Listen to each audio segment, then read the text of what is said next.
Assalamualaikum warahmatullahi wabarakatuh. Kami dari kelompok 4, yang beranggotakan saya sendiri, Salwa Zahra Rahmawati, dan juga rekan-rekan saya. Yang pertama ada Muhammad Handika Maulana Sifa, dan juga yang kedua ada Nari Sabila Uswatun Istiqomah. Nah, di sini kami ingin mengajak teman-teman semuanya terbang ke New York City. Tapi bukan buat jalan-jalan ya teman-teman, melainkan untuk membedah fenomena ekonomi melalui data. Jadi judul riset kami itu adalah The World Cup Effect, Analisis Komparatif Dinamika Harga Pasar Airbnb New York City menggunakan ekosistem Hadop. Next. Nah, kenapa World Cup? Topik kami. Nah, penelitian ini berangkat dari fenomena global, yaitu penyelenggaraan event besar seperti FIFA World Cup. Event berskala internasional ini memicu lonjakan wisatawan secara masif, yang kemudian berdampak langsung pada meningkatnya permintaan akomodasi, khususnya di kota seperti New York. Akibatnya, terjadi ketidakseimbangan antara supply dan juga demand, yang memicu fenomena price surge atau lonjakan harga yang ekstrim. Selain itu, dinamika harga menjadi sangat fluktuatif dan tidak stabil, sehingga metode analisis konvensional sudah tidak lagi memadai. Oleh karena itu, kami menggunakan pendekatan big data berbasis ekosistem Hadoop untuk mengolah data dalam jumlah besar dan menghasilkan insight yang lebih akurat. Hasil dari penelitian ini diharapkan dapat membantu penyedia akomodasi dan juga pemangku kebijakan dalam menentukan strategi harga yang optimal di masa yang mendatang. Nah, pada proyek ini kita melakukan beberapa tahapan. Yang pertama itu adalah data collecting menggunakan platform Amplify, kemudian kita pre-processing datanya, selanjutnya masukkan ke storage yaitu di Hadoop HDFS, lalu kita pre-processing lagi menggunakan MapReduce, lalu data warehouse yaitu Apache Hive SQL, dan yang terakhir adalah data visualization. Untuk mendapatkan datanya, pada tahap data collecting, kami melakukan automated web scraping menggunakan platform Epify. Kami mengambil 2 periode waktu supaya bisa dibandingkan. Yang pertama itu periode normal yang di tanggal 14 sampai 18 Mei 2026 sebagai patokan harga dasarnya. Kemudian yang kedua itu kami menggunakan periode World Cup tanggal 16 sampai 20 Juli 2026 untuk melihat lonjakannya. Nah, kemudian selanjutnya adalah data pre-processing. Nah, di data processing ini kami membersihkan datanya melalui menggunakan Python. Nah, yang pertama kami menggabungkan dataset periode normal dan juga World Cup menggunakan fungsi concat. Selain itu, di sini kami juga menambahkan label periode supaya bisa dibandingkan nantinya. Yang kedua, kami mencari dan membersihkan hanya kolom yang relevan saja. Pada tahap ini dilakukan seleksi fitur.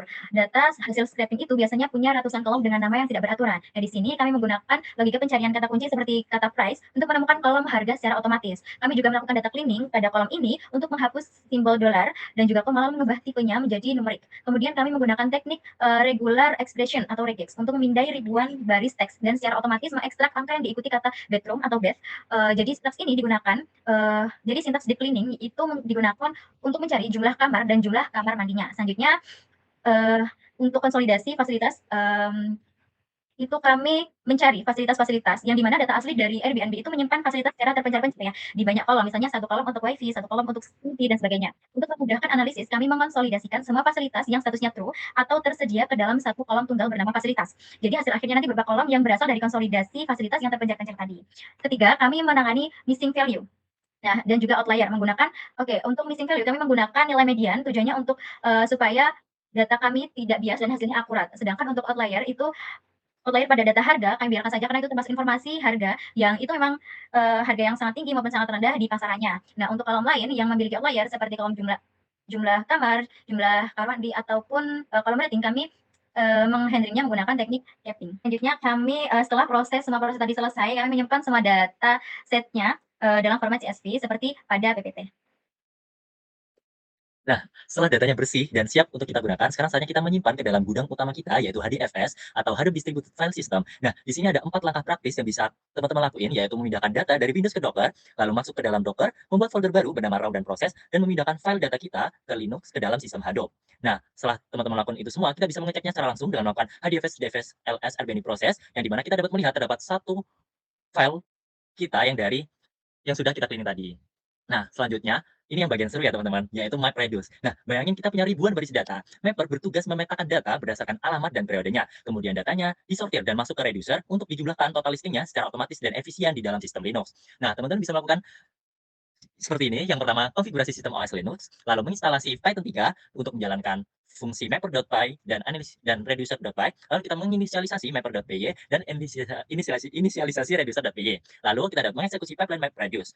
Nah, nantinya hasil dari MapReduce ini terdapat alamat, periode, dan total listing yang ada.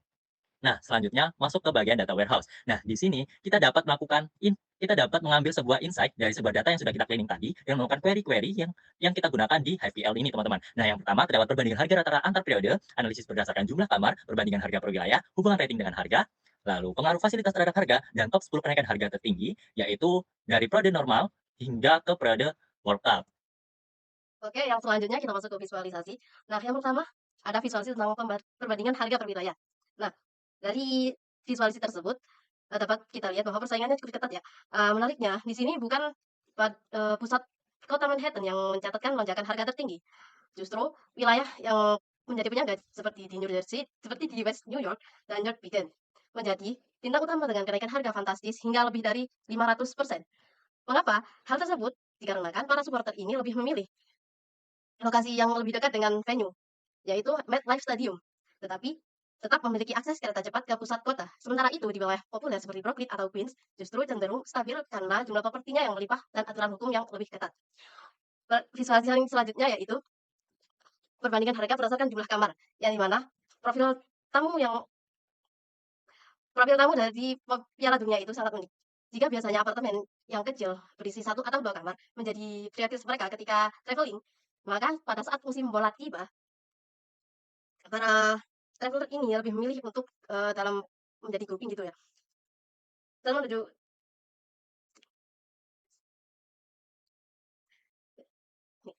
jika biasanya apartemen kecil yang berisi 1 atau 2 kamar menjadi prioritas mereka saat traveling, maka pada saat musim bola tiba, trennya itu berbalik. Di data kami menunjukkan bahwa rumah atau penginapan yang berisi 6 sampai 7 kamar menjadi properti yang paling diburu, dengan lonjakan harga mencapai 420%. Hal ini membuktikan bahwa supporter bola lebih memilih tempat tinggal yang dalam bentuk grouping atau rombongan.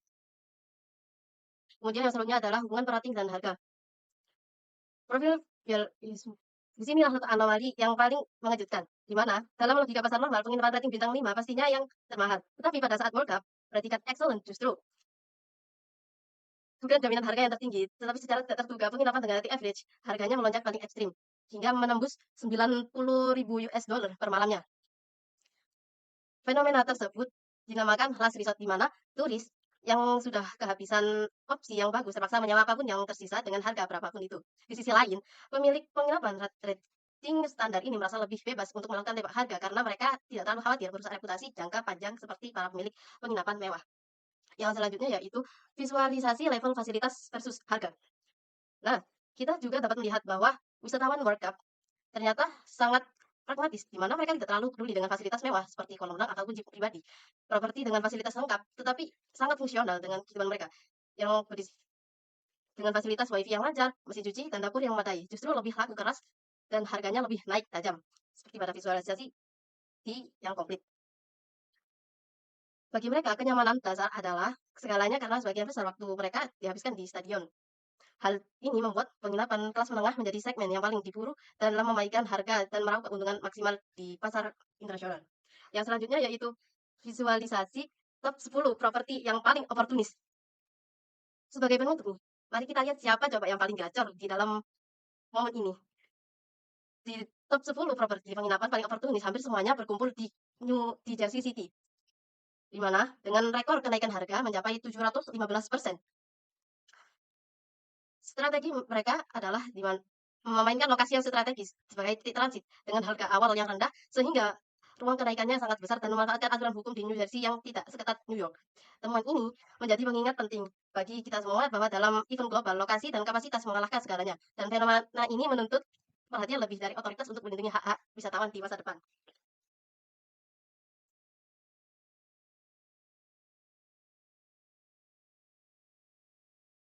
Nah, teman-teman, dari seluruh pemaparan yang sangat panjang tadi, kesimpulan di sini adalah yang pertama, event global seperti World Cup itu menyebabkan lonjakan permintaan akomodasi yang berdampak pada kenaikan harga Airbnb secara signifikan.